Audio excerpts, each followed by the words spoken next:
to move on. The next portion, the final portion for today, we're going to have a panel talking about the Silica Control Tool in Ontario.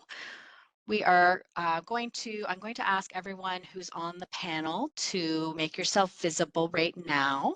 Everyone who was on the Silica Control Tool team has a background that has displayed some form of silica.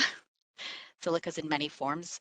So just for a bit of background, silica is a naturally occurring compound made of silicon and oxygen. It comes in many forms with many structures, broadly divided into crystalline and non-crystalline or amorphous forms. Amorphous silica is what's used in food products and toothpaste. It's not nearly as hazardous, but crystalline silica, which is what we'll be talking about, is far more hazardous. So when we say silica from this point on, we mean crystalline silica. Silica is naturally occurring in rocks, clay, soil, and it's a component of bricks, plaster, granite, and other products.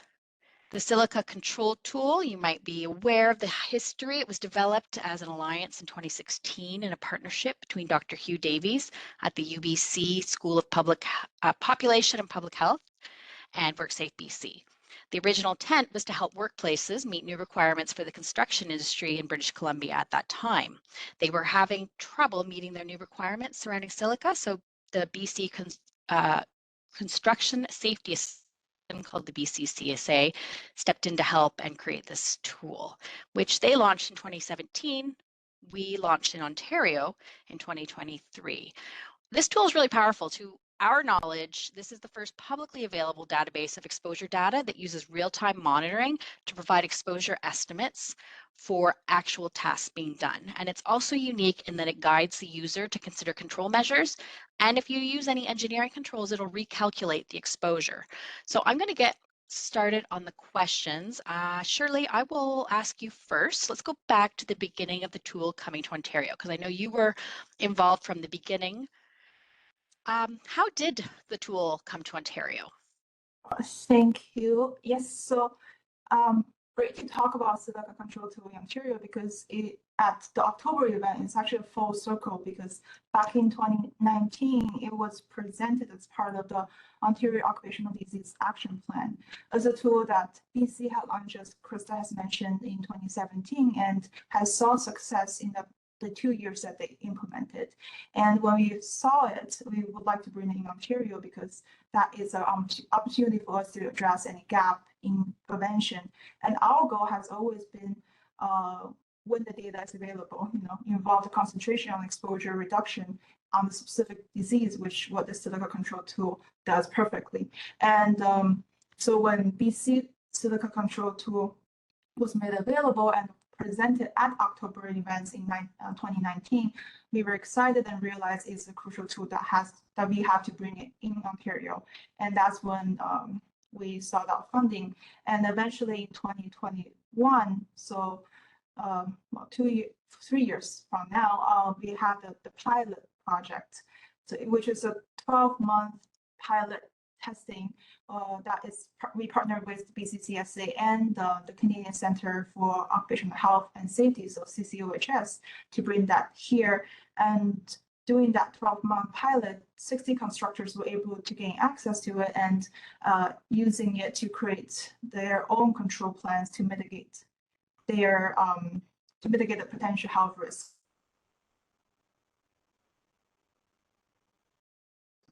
So after 4 years, as mentioned, we launched it last year in November, and yeah, it has been a long journey, but it's here now. Okay, hard to believe it's been a full year. So the Silica Control Tool is focused on exposures in the construction sector, but it can be applied to any sector doing construction projects or work. Meghan, can you talk about how the silica exposures occur in construction activities? Yes, I can. Well, the construction industry is the single largest exposed sector when it comes to silica dust. The reason for this is simply that silica is present in so many of the commonly used construction materials and products. In fact, you would be hard-pressed to find a new or an old building that doesn't contain a variety of silica-containing materials. So to give you a few examples, older buildings, plaster was a commonly used construction product. Plaster is known to contain silica. And then moving on to new construction, concrete. There's a lot of concrete, multi-story, especially anything over 5 to 6 stories, tends to then be built in concrete. So there's a lot of concrete construction, which contains silica, concrete blocks, concrete masonry units, drywall fillers, ceramic tiles, mortar, and then natural stone and artificial or engineered stone that are used for decorative backgrounds or countertops in kitchens and bathrooms. That is another silica containing product.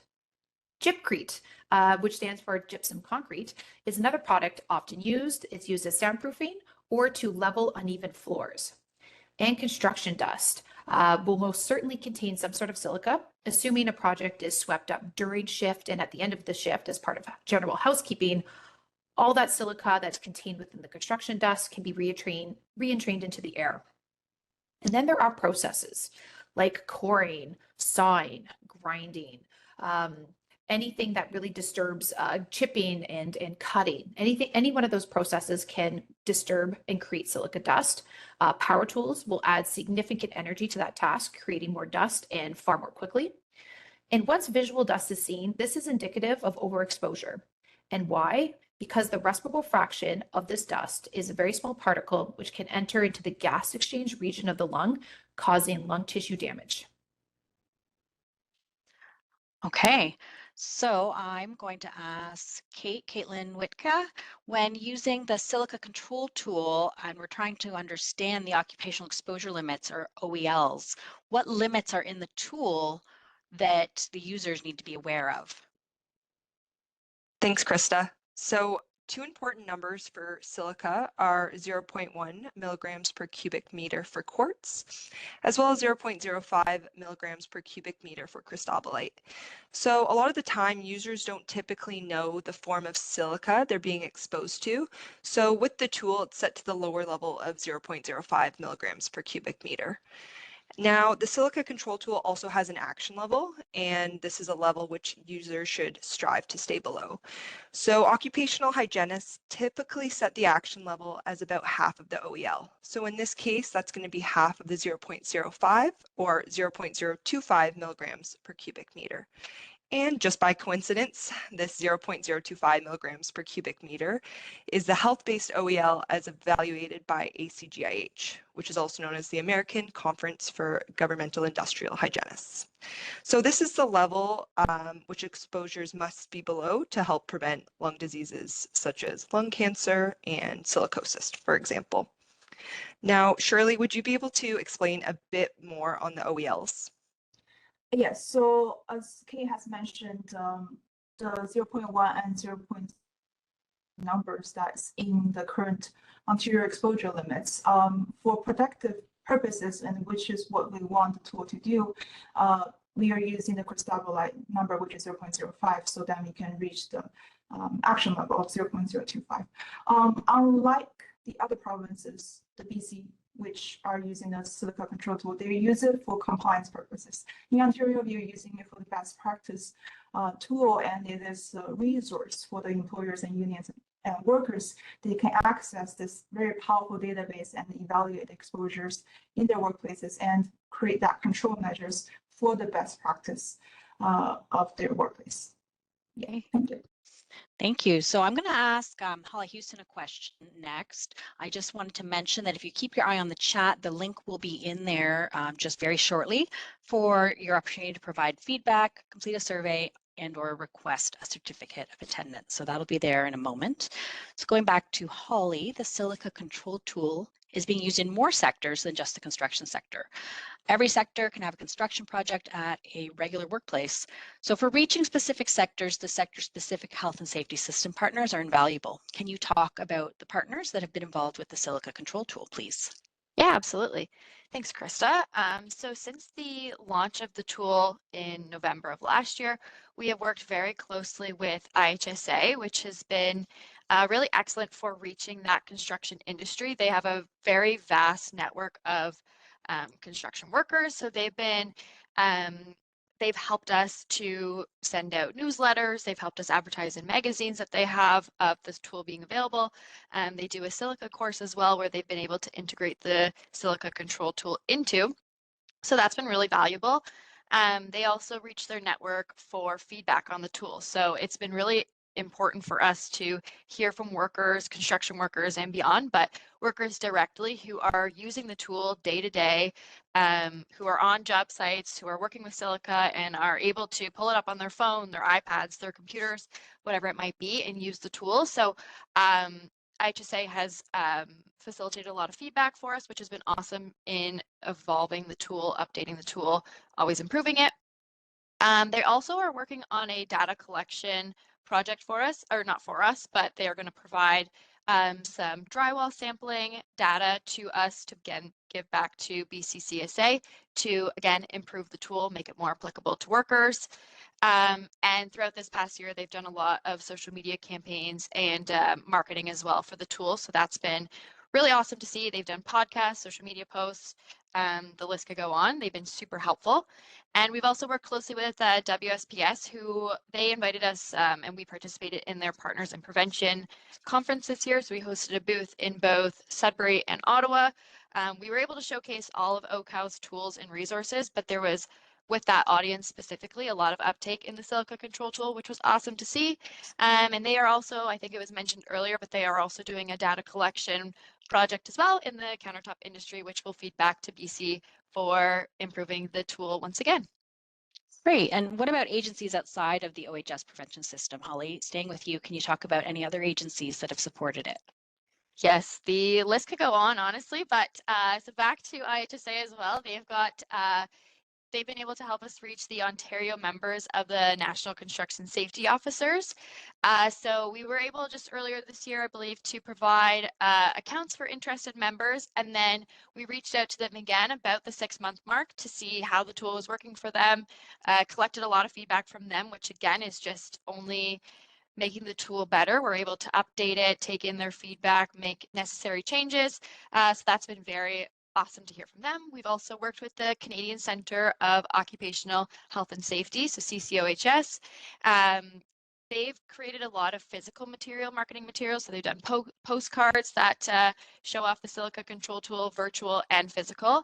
And they've done some website material, some social media material. We collaborate on the Prevent Oc Disease website, which is really a hub for all of our tools and resources. So we've been able to point workers to Prevent Oc Disease and get some more information about the Silica Control Tool as well. We've also partnered with, or not partnered with, but we've done some work with OHAO, which is the Occupational Hygiene Association of Ontario.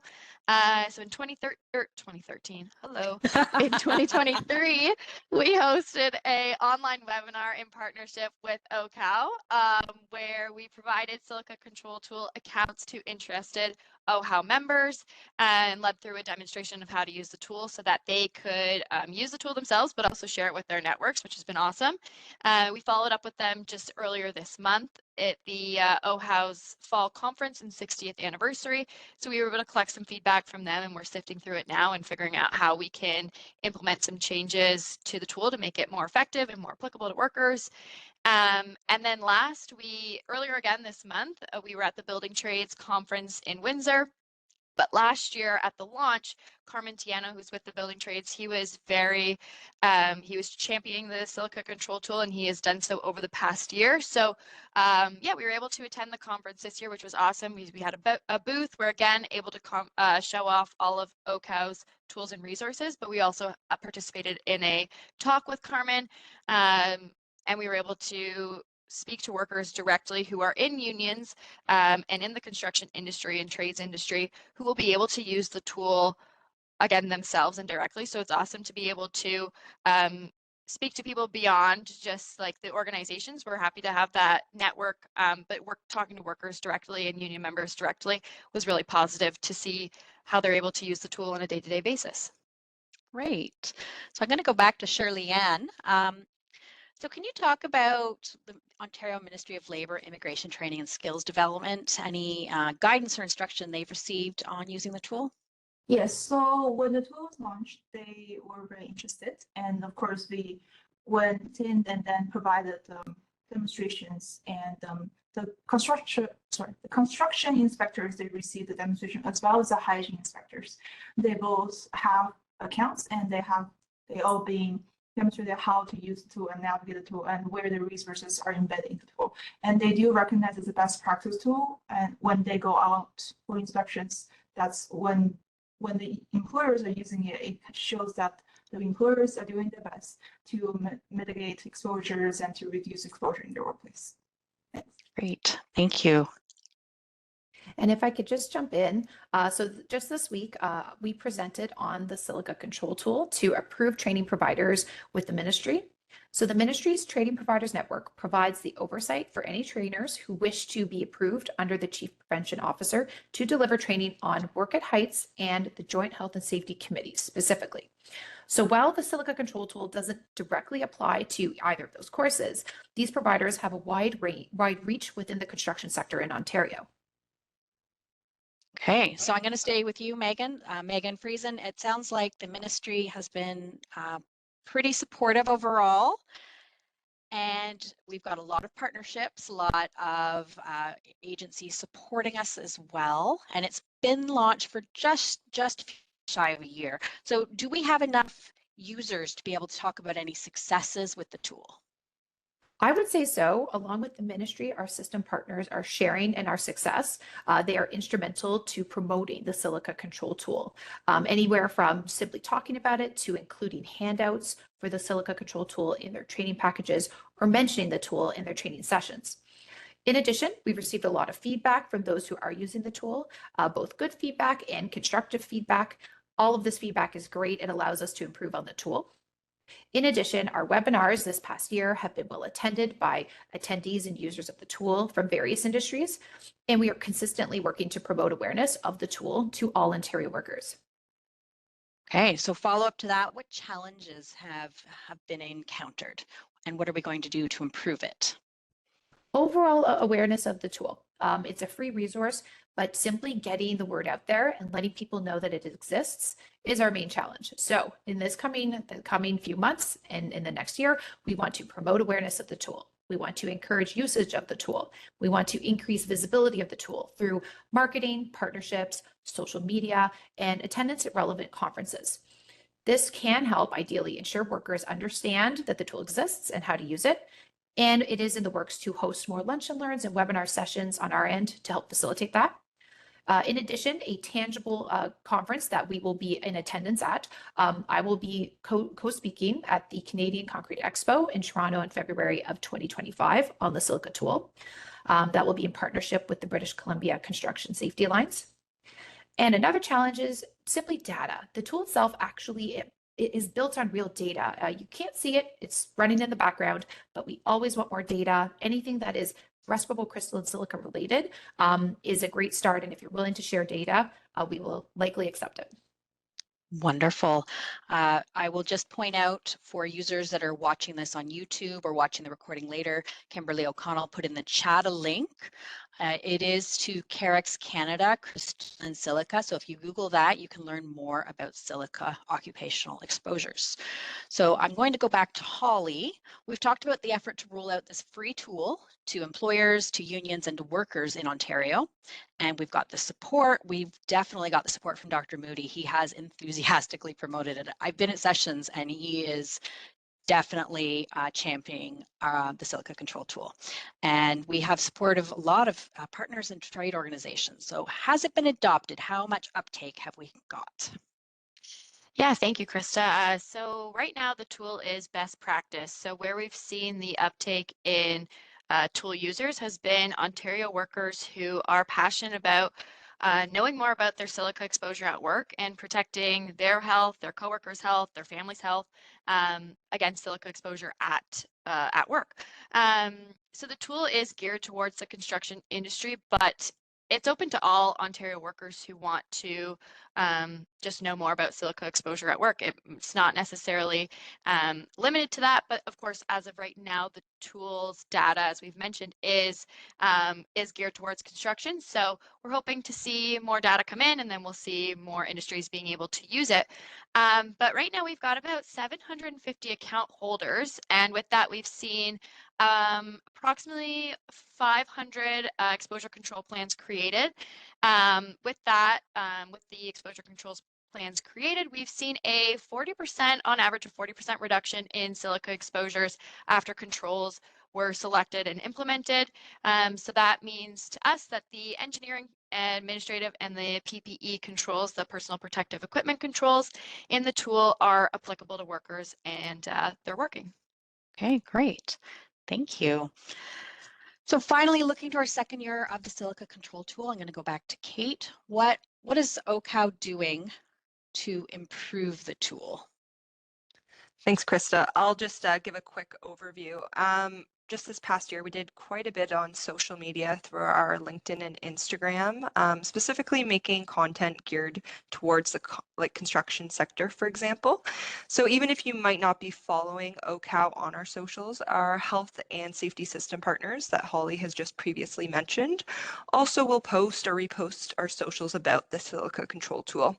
So non-virtually, we also have created a lot of promotion and awareness through our posters, our infographics, videos, stickers, wallet cards, for example, and even just this past spring to really get to our audience of the construction sector. We've been doing radio ads across Ontario. So we are hoping within the next year we can also continue on with that. Thanks. Okay. And can you talk about what we need more of, what we need to do going forward, Cait? I'm going to stay with you here. Yes, for sure. So moving forward, we're looking at getting some more air monitoring data for respirable crystalline silica to do an analysis. So these samples need to be collected using approved methods and samples submitted to accredited labs. So these can be sent to our silica control email, which is silica@ocow.on.ca, where we can send back this information to BCCSA to have it implemented. So it is important to note with this that this information will not be used or is not tied to WSIB or the employer at all. And also in exciting news for next year, we do have the French version coming in early 2025. So that's huge. That's huge for having that French version available, and we'll talk about that a bit more next week. So I just wanted to offer an apology for not reading bios of our team at the beginning. I was just so gung-ho. I'm going to read the bios now of the people who are just speaking, just to show them the respect that they genuinely deserve. Meghan Friesen is an occupational hygienist here at OCOW. She has an undergraduate degree with honors in environmental studies from the University of Ottawa, and she's a registered occupational hygienist. She has over 15 years of experience as a health safety professional in the private sector and is currently the technical lead for the Ontario Silica Control Tool. After a brief stint of occupational hygiene work in the oil sands, she developed a special interest in confined space entry and has been a member of the American Industrial Hygiene Association Confined Spaces Committee since 2021. Holly Houston has been with OCOW since 2023. She has a Bachelor of Arts with honors, and she is here as a client service coordinator with the General Electric and Dryden Cluster Investigations. Oh, sorry, that's how she started. She joined the Silica Control Tool project as an occupational health coordinator.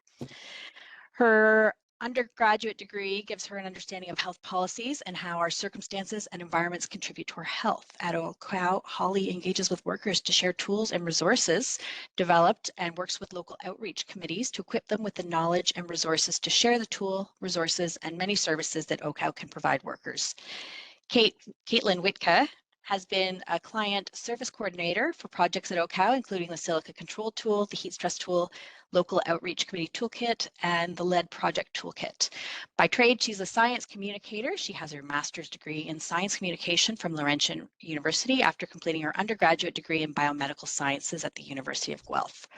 Her vast background in science communication allows us to bridge the gap between scientific knowledge and non-specialist understanding by creating infographics, booklets, presentations, podcasts, and videos for a variety of audiences to understand the work at OCOW.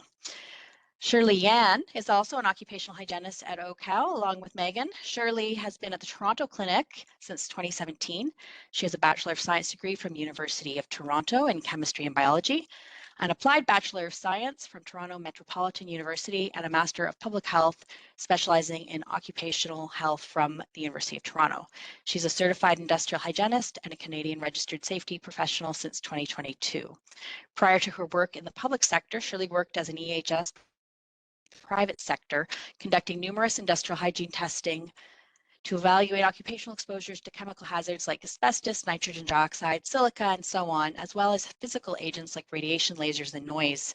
In addition to providing service in professional investigation of past occupational processes and occupational exposures, she's actively working with various stakeholders on issues, including pesticide safety for migrant workers and workplace psychosocial hazards. So thank you so very much for allowing me to read the bios at the end.